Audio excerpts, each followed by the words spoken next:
అందరికీ నమస్తే అండి. నేను Harinath Yadav. Welcome to our channel Andhra vision. ఈరోజు మార్నింగ్ అనంతపూర్లో ఎస్వి థియేటర్లో అఖండ 2 సినిమాకి వెళ్ళాను. ఆ సినిమా ఎలాగుందో కొన్ని విషయాలు చెప్పుకుందాం.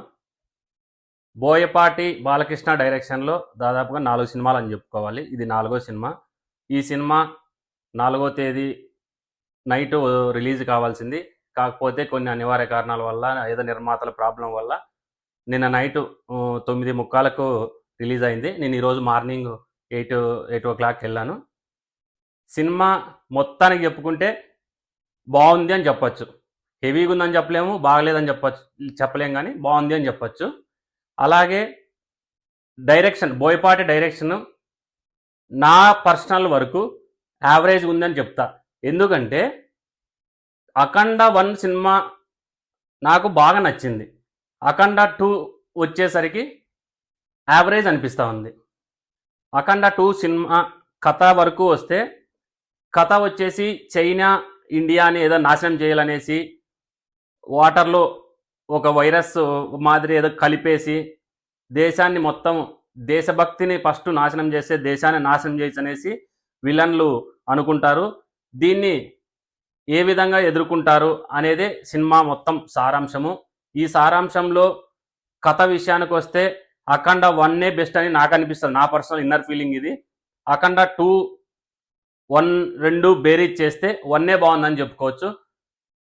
బోయపాటి డైరెక్షన్ యావరేజ్ అని చెప్పుకోవాలి. ఎందుకంటే వీటిలో, ఈ సినిమాలో సర్జికల్ స్ట్రైక్ కావచ్చు, అమ్మ సెంటిమెంట్ కావచ్చు, లేకపోతే బాలమురళిగా చిన్న బాలకృష్ణ కావచ్చు, అఖండగా పెద్ద బాలకృష్ణ కావచ్చు, బాలమురళి కూతురు అంటే బాలకృష్ణగా కూతురుగా నటించిన అమ్మాయిదైతే పెద్దగా, అమ్మాయి అయితే బాగుంది కానీ అమ్మాయి పాత్ర అయితే పెద్దగా అనిపించలేదు. సినిమా మొత్తానికి యావరేజ్ అని నా ఫీలింగు. టోటల్గా హిందూ వాదం గురించి బాగా చెప్పాడు.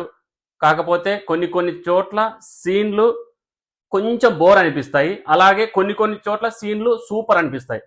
అది అఖండ 1లో అయితే బోర్ అనే పాయింట్ ఎక్కడ లేదు.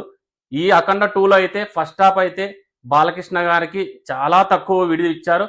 అలాగే ఆయనకు ఒక పాట మాత్రమే, ఏదో ఒక పాట జాజికా అనే సాంగ్ మాత్రమే ఉంది. ఆ సాంగ్ యావరేజ్, అంటే సాంగ్ బాగుంది కానీ ఆ సాంగ్తో పోల్చుకుంటే మిగతా సీన్ అంతా యావరేజ్ అనే చెప్పుకోవాలి. అలాగే సెకండ్ హాఫ్ నుంచి అఖండగా రుద్ర, అదే పెద్ద బాలయ్య గారు వస్తారు. అక్కడ ఫస్ట్ హాఫ్లోనే స్టార్టింగ్లో కొంచెం చూపిస్తారు. కాకపోతే సెకండ్ హాఫ్ నుంచి ఆయనది ఎక్కువ ఉంటుంది పాత్ర. అలాగా సినిమా మొత్తానికి చూసుకుంటే 1 బెస్ట్, 2 యావరేజ్ అన్నట్టే చెప్పుకోవాలి.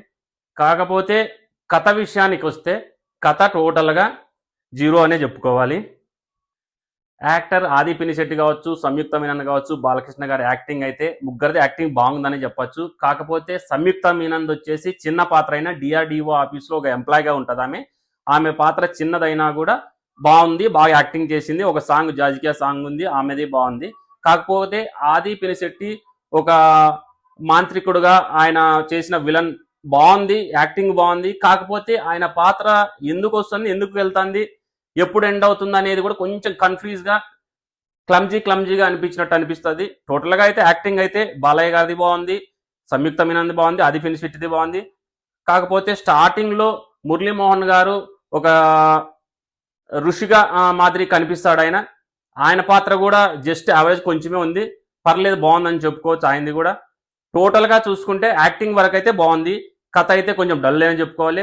స్క్రీన్ ప్లే, డైరెక్షన్ కూడా యావరేజ్ అని చెప్పుకోవాలి. ఎందుకంటే అఖండ 1తో పోల్చుకుంటే 1 బాగుంది, 2 అయితే కొంచెం యావరేజ్ అని చెప్పుకోవాలి. బాగలేదని చెప్పలేము, బాగుంది, కాకపోతే యావరేజ్ అని చెప్పుకోవాలి. కథ okay, screen play okay, direction okay, అంతే. జస్ట్ యాక్టింగ్ అయితే ఓకే. ఇంకా విలన్ల పాత్ర చూసుకుంటే విలన్లు కూడా బాగా యాక్టింగ్ చేశారు. కాకపోతే విలన్లు మనకు మహాకుంభమేళాలో వాటర్లో ఒక పాయిజన్ మాదిరి వైరస్ పంపించేసి ఆ వైరస్ ద్వారా జనాల్ని చంపాలి అనేసి విలన్ల పాత్ర. దాన్ని వీళ్ళు ఎలాగ ఎదుర్కొన్నారనేది సారాంశం. దాంట్లో బాలయ్య గారి కూతురు డిఆర్డిఓలో ఒక ఎంప్లాయీ, ఆమె యావరేజ్ అనే, ఆమె యాక్టింగ్ యావరేజ్ అనే చెప్పుకోవాలి. బాలకృష్ణ గారి గురించి చూసుకుంటే, అదే అఖండ బాలకృష్ణ గారి గురించి చూసుకుంటే ఆయన శివతాండవం చేశాడని చెప్పుకోవాలి. యాక్టింగ్ పరంగా సూపర్, చాలా బాగుంది. అలాగే చిన్న బాలకృష్ణది అయితే ఫస్ట్ హాఫ్లో కొంచెమే ఉంది కాబట్టి ఏం పెద్దగా అదైతే నాకైతే అనిపించలేదు. పెద్ద బాలకృష్ణది అయితే చాలా బాగుంది. కాకపోతే హిందూ దేవుళ్ళ మీద కావచ్చు కొన్ని కొన్ని డైలాగులు బాగుంది. అలాగే వాళ్ళ అమ్మగారు చనిపోయినప్పుడు శివుడు రూపంలో వచ్చి వాళ్ళ అమ్మకు దహన సంస్కారాలు చేసిన విషయం అయితే చాలా బాగుంది. అదైతే నాకు చాలా బాగా నచ్చింది ఆ సీను. ఇంకో సీన్ ఏమిటంటే దేవుళ్ళ గురించి దేవుళ్ళు లేరు అన్నప్పుడు దేవుళ్ళు ఎందుకు లేరు, దేవుళ్ళు ఉన్నారు అన్నట్టు ఒక డైలాగ్ ఉంది. అది కూడా సూపర్గా ఉంది. టోటల్గా పెద్ద బాలకృష్ణ స్టోరీ బాగుంది అని చెప్పుకోవచ్చు. అలాగే పెద్ద బాలకృష్ణ గారు సనాతన ధర్మం గురించి ఒక డైలాగ్ ఉంది. అది కూడా చాలా బాగుంది. అలాగే ఒకటి పవన్ కళ్యాణ్ గురించి కూడా ఒక డైలాగ్ ఉంది. అది బాగుంది. బీజేపీకి సంబంధించి ఒక డైలాగ్ ఉంది. అది బాగుంది. ఒకసారి వెళ్ళి చూడండి, చాలా బాగున్నాయి. డైలాగుల వరకు అయితే సూపర్. బాలకృష్ణ గారి యాక్టింగ్ అయితే సూపర్. కాకపోతే మైనస్లు ఏమంటే చిన్న చిన్న కొన్ని కొన్ని విషయాలు ఫస్ట్ హాఫ్లో కావచ్చు, సెకండ్ హాఫ్లో కావచ్చు, ఎప్పుడు ఏది వస్తుంది, ఎప్పుడు ఏది వెళ్తుంది అనేది పెద్దగా అనిపించలేదు. టోటల్గా సినిమా అయితే యావరేజ్ అనే చెప్పుకోవాలి. ఇంకా మ్యూజిక్ డైరెక్టర్ గురించి చెప్పుకుంటే తమను సాంగ్స్ సూపర్ అని చెప్పుకోవాలి. బ్యాక్గ్రౌండ్ మ్యూజిక్ అయితే చితక్కొట్టేశాడని చెప్పాలి. సూపర్గా నాకైతే బాగా నచ్చింది. బ్యాక్గ్రౌండ్ మ్యూజిక్ అలాగే సాంగ్స్ కూడా బాగున్నాయి. తమన్ అయితే ఈ సినిమాకి న్యాయం చేశాడని చెప్పుకోవాలి. టోటల్ ఓవరాల్గా బ్యాక్గ్రౌండ్ మ్యూజిక్ కావచ్చు, సాంగ్స్ కావచ్చు, చాలా బాగున్నాయని చెప్పుకోవచ్చు. హైలైట్ అని చెప్పొచ్చు. చాలా బాగున్నాయి కదా, అందుకన్నా హైలైట్ అని చెప్పుకోవచ్చు. ఓవరాల్గా సినిమా అయితే నా వరకు నా ఇన్నర్ ఫీలింగ్ అయితే యావరేజ్ అని చెప్పుకోవాలి. అఖండ 1తో పోల్చుకుంటే 1 అయితే సూపర్ హిట్ అనే చెప్తాను నేను. ఇదైతే యావరేజ్ అనే చెప్తాను. వీలైతే ఒకసారి వెళ్ళి చూడండి. Okay, thank you.